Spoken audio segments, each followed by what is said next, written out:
მაგალითად ჩემთან იჯდა ახალგაზრდა 18 წლის ბიჭი, რომელიც მანამდე 2 თვე იყო დაჭერილი და ჩემთან მე რომ მიმიყვანეს 3 თვე ჩემთან ერთად იყო.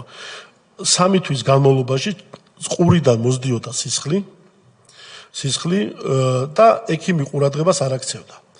ბოლოს მე მაინც ის წამლები დამინიშნეს ომეპრაზოლი რომ ჩემი იმისთვის მიმეხედა და ექიმი რომ მოვიდა ერთ-ერთი გაუბედეთ და უთხარით რომ ადამიანს ყურიდან სისხლი მოსდის.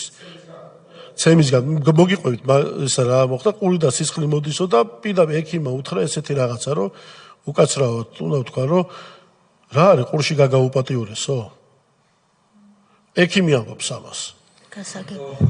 და ისახელი და გვაქვს. არ იქ ხო ვიზუალურად ეხლა სად იმებთ სუქანი ადამიანი ცოტა ჩაპუტკუნებული პირი იყო ისა კაცი.